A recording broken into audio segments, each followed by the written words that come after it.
You shouldn't try to learn a language. Kids are just so much better at it that there's no point. Should have learned when you were a baby, but unfortunately you missed that boat.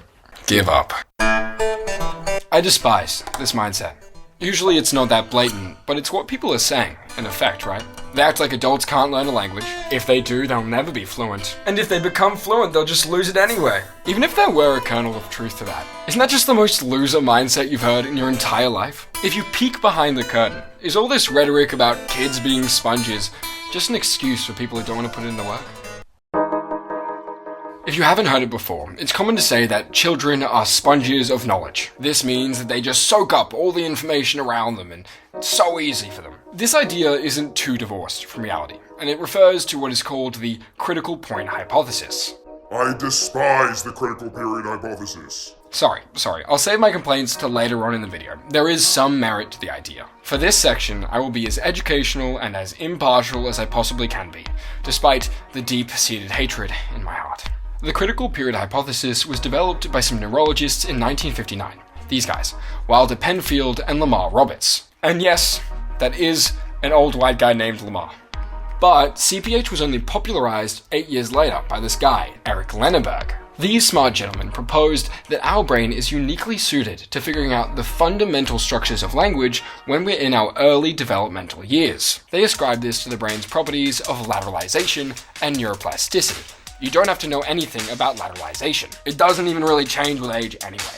But neuroplasticity is important. This is the measure of how capable your brain is to change and form new pathways, which is obviously pretty important for language learning and learning in general.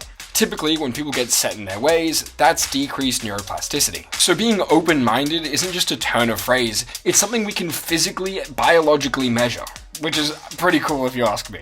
So, is that it? Kids' brains have high neuroplasticity, so adults have no chance of catching up. No! There is some truth to the idea that absolute native level fluency, L1, where it's down to your most fundamental wiring, is probably only possible when you're young.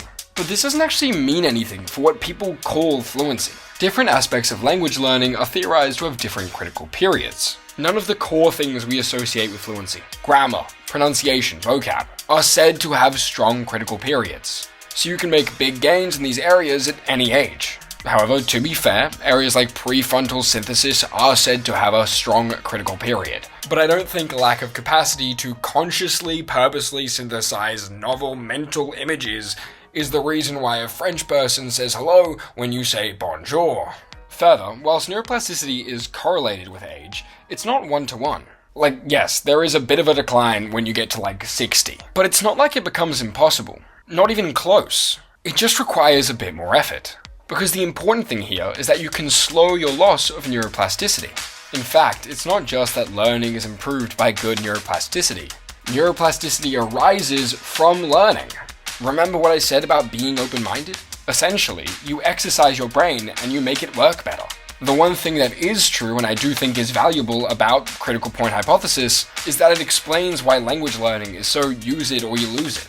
Like when people say they used to be able to speak a language. It's because when you learn a language as a kid, it becomes a part of your fundamental thought processes, and therefore is constantly trained by your other neural pathways. The same is not true when you learn later in life, which is why it's important to constantly use the language, so that way that you keep your ability. So it explains why people forget languages they consciously learned. This brings me to another important part of this critical period hypothesis discussion. When do kids stop becoming a sponge? Puberty? 12 months old. 18 years old? Scientists don't know. They can't agree. They're a bunch of real housewives who can't make up their damn mind. But that means something, right? When research is that blurry, it means that it's not clear enough. The difference isn't stark enough for consensus on definition. The best they can say is that about 2 years old is the limit for when something isn't a first language anymore. But that doesn't mean that much anyway. Even if you do learn multiple first languages before the age of 2, if you don't consistently use them, you won't form those vital neural pathways for maintaining the language, so you lose the ability. So it's like the same as if you're an adult. And adults have advantages too. We can learn consciously and understand things on an intellectual level, which is actually quite a boon for your abilities, especially literacy. You know a lot of concepts of grammar fundamentally already, so it gives you a leg up. Further, kids can't choose to learn any faster or slower. Adults largely can learn a language in a few months if they just try hard enough. That's how, like, the Mormons and the military does it. So essentially, the reason there's no consensus on whether adults or kids are better at learning languages is because it's a fair game. Okay, let's be real for a second.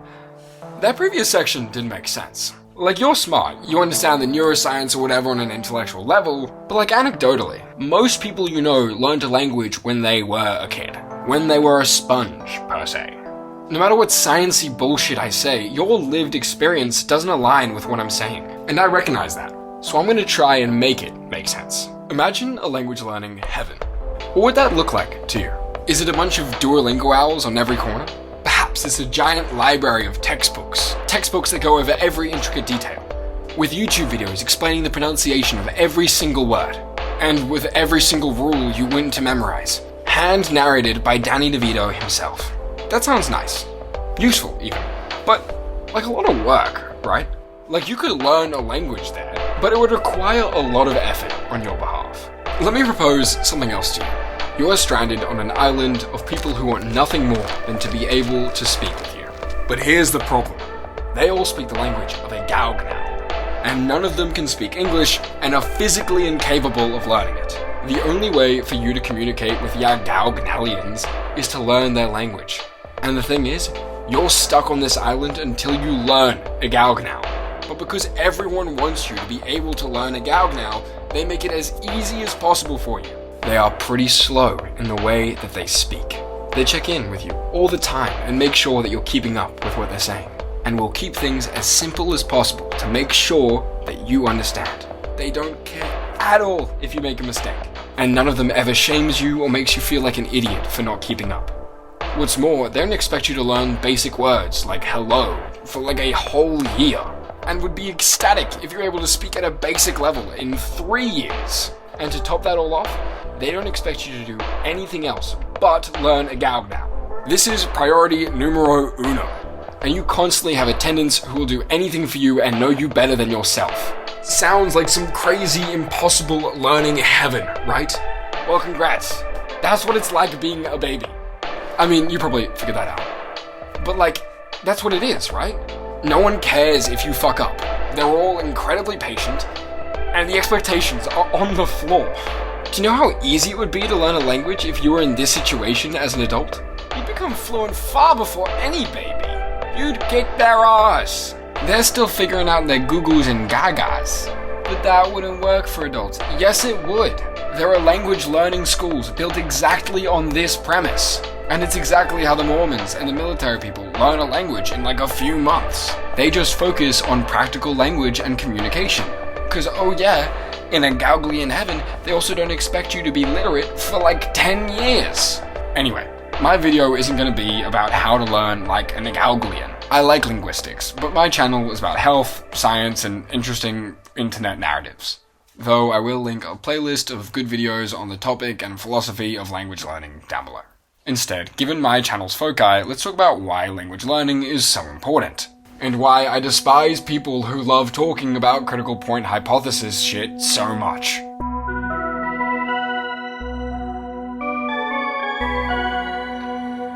The reason I get so uptight about this issue of people saying that children are such sponges of knowledge and language learning is because it's like actively incredibly bad for people's well-being and health to hear.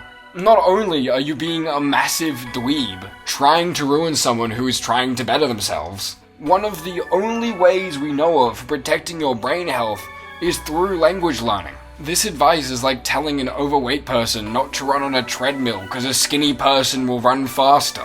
Or if you want to be pedantic and say, oh, but cats, it's about rate of change, so your metaphor isn't exactly right. Then think of it like telling a skinny person to not try lifting weights because it's easier for a fatter person to put on muscle. Either way, it's dumb, you fictional pedant. What do you expect people to do? Go back in time to when they were a child and switch the channel from Cartoon Network to Cartoon Network on Espanol? Talk about dumb advice. As the old Chinese proverb goes, the best time to plant a tree is 20 years ago. The second best time is now. So, 学习 The only reason this advice could be helpful is if you have like a newborn on the way or something.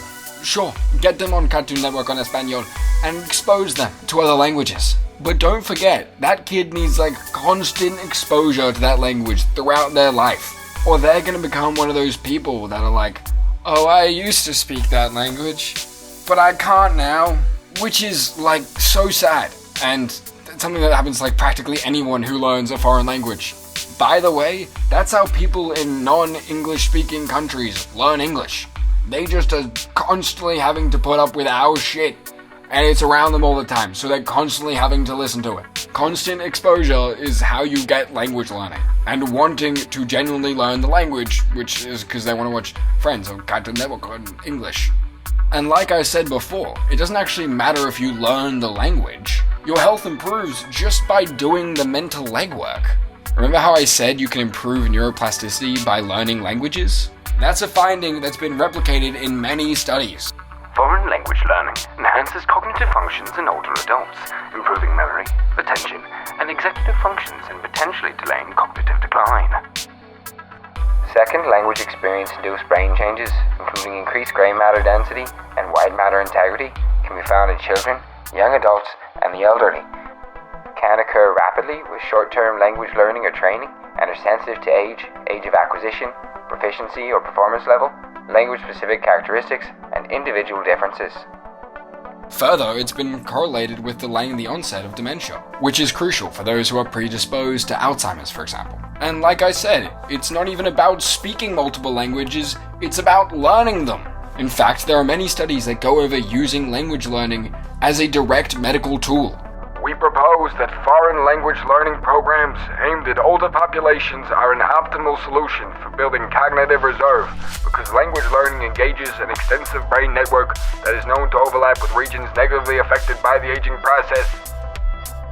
An intervention, as they say in medicine. So you could be learning like Klingon or High Valyrian on Duolingo and it's still good for you because your brain elasticity and your neural health is being maintained. And to all those who think learning a language is a useless endeavor because of like real-time AI translation or whatever, and don't care about your health for some reason, might I direct you towards this meme, this map, and the fact that you're a fucking dweeb for saying that. Your brain is going to become mush. Yes, that is my official scientific diagnosis. Is this the future you want? I don't care how accurate you think LLMs are. Sound like a Silicon Valley nerd's approximation of how normal people speak. I will never forgive them for stealing my beloved M-dash. Those who don't love grammar will never understand its utility. I digress. I got a bit carried away there. Part of the reason this whole AI thing pisses me off is that these people are the exact people that I have a problem with the whole critical point hypothesis stuff. They use it as a justification for their laziness or lack of desire to improve themselves, to become more cultured. Because yeah, I don't think that these people are saying this sponge shit because they think that prefrontal synthesis is just the end-all be-all of fluency, but rather because they're making an excuse and trying to drag others down with them. Human effort is never a waste, especially in language learning. And the science supports that. I get that people don't have time. I don't have any problem with that, and it makes sense. But the reason I hate critical point rhetoric is because it feels intellectually dishonest. Anyway, that's my take. But you might be saying to your screen, well, Cats, if you're going to speak such a big game, why don't you go and learn a language past your critical period yourself? And that's a good point. Mais je l'ai déjà fait.